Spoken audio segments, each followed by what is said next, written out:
Let's say there is a ship on the high sea having a fierce struggle with the waves. The storm wind is blowing harder by the minute. The boat is small, tossed about like a toy. The sky is dark. The sailor's strength is failing. Then one of them is gripped by whom? What? He cannot tell himself, but someone is there in the boat who wasn't there before. Suddenly he can no longer see or hear anything, can no longer row. A wave overwhelms him, and in final desperation, he cries out, "Stranger in this boat, who are you?" And the other answers, "I am fear." All hope is lost. Fear is in the boat. That was an allegory that Dietrich Bonhoeffer delivered during a sermon on January 15th, 1933, entitled Overcoming Fear. He will move the allegory later in his sermon to wonder if it's possible for Christ to get in the boat instead of fear, to wonder what would happen if his parishioners were able to notice that fear had been replaced by Christ, that they didn't have to be afraid anymore. Germany in 1933 was on the brink of transformative change. The beginning of the Depression, Bonhoeffer noted the drunkenness and revelry to mark the new year in Berlin that year.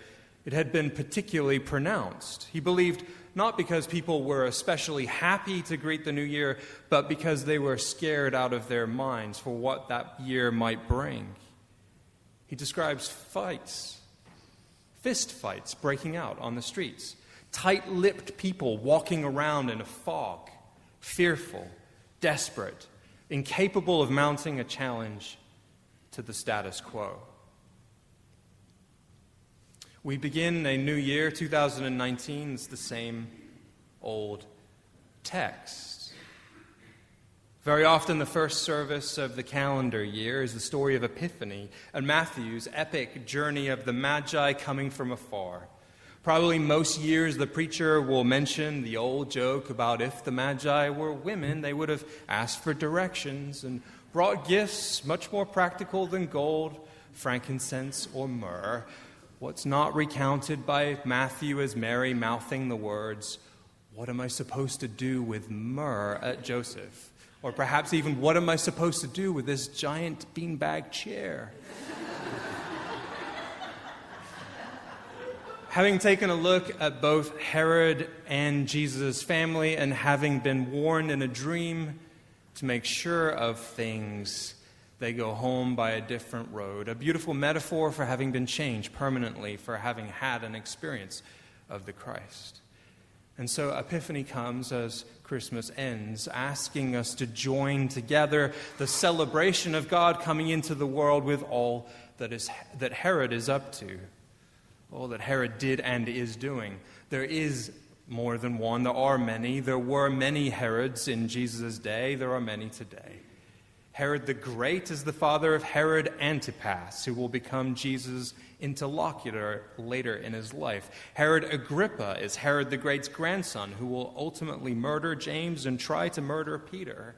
Anyone who's seen the Roman Empire series on Netflix or has studied the Roman Empire at all knows that the thirst for power when it disposes of others because they happen to be in the way is very commonplace, a feature more than a bug. And so returning to the start of the text, these strangers arrive and they ask, "Where is the one having been born King of the Judeans? For we saw his star and we came to worship." Yet having heard, King Herod was disturbed and all Jerusalem with him. All Jerusalem with him?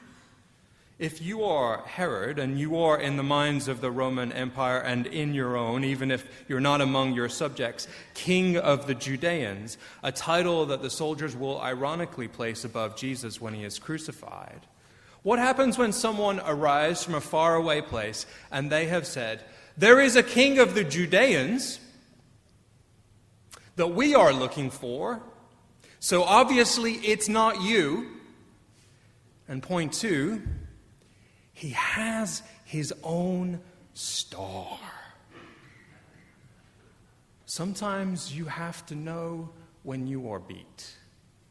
Most of us are terrible at knowing when we are beaten, even in the most basic of times. When we were younger parents and we took the kids somewhere, we tried to do everything on our agenda, or at least I did. We'd have conversations that went, Dave, we should go home now. No, we came to see this museum and we're going to go. Dave, look at your kids. They would be holding onto each other's shoulders, tongues out, going, on the subway. No, I really want to go to this art museum. It has been on my bucket list for a long time now. Most of us don't know when we are beat. And some baby comes along with its own star. A baby comes along with its own star.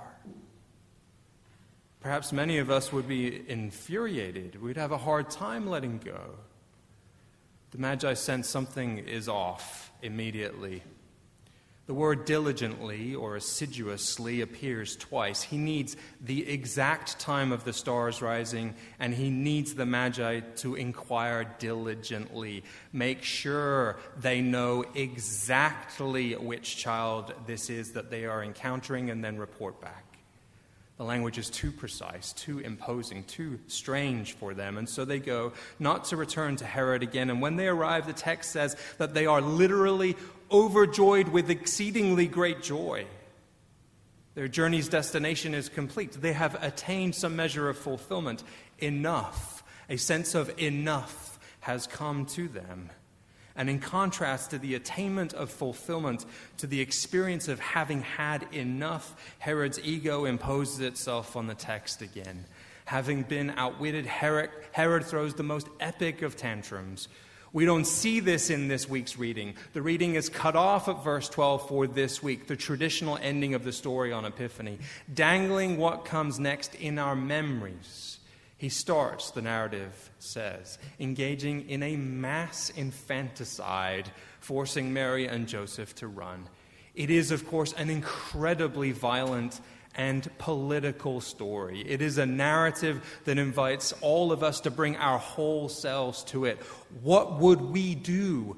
Who would we be? What feelings do each of the people in the story invoke?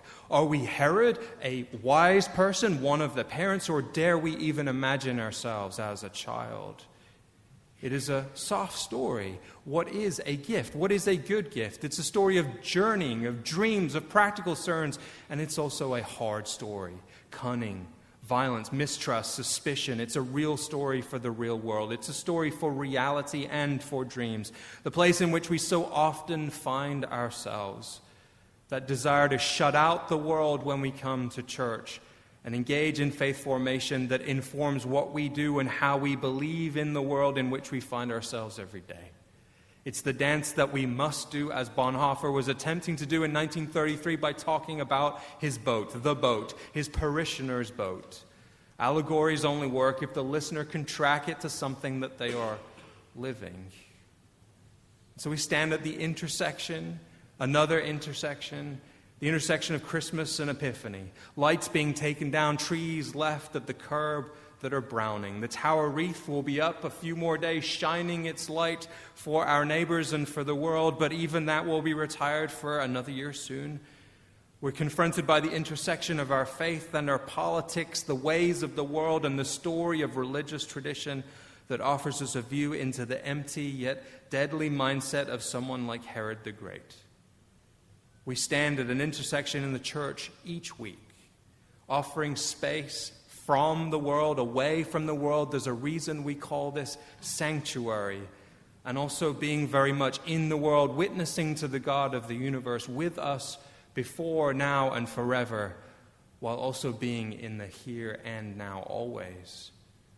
We stand at the intersection of a wonderful time to be alive.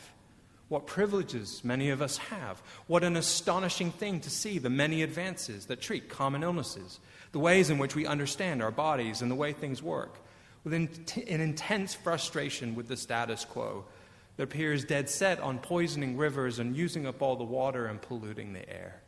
We stand at an intersection of fear and hope. And we stand at an intersection of apathy caused by an unrelenting dismay at what's happening around us, with a call to focus on our issues, and stand up for the marginalized and participate in mechanisms, structures of hope and joy, and to say to both fear and apathy as they climb in the boat with us, get out of my boat. In my blessing, why would I fear? Out of thanksgiving for that blessing, why would I give in to apathy? We are at an intersection, always at an intersection of the now and not yet. Epiphany in the church with the real world all around. Brueggemann defines this intersection in poetry. On Epiphany Day, we are still the people walking, we are still people in the dark, and the darkness looms large around us. Beset as we are by fear, anxiety, brutality, violence, loss, a dozen alienations that we cannot manage. We are, or we could be, people of your light.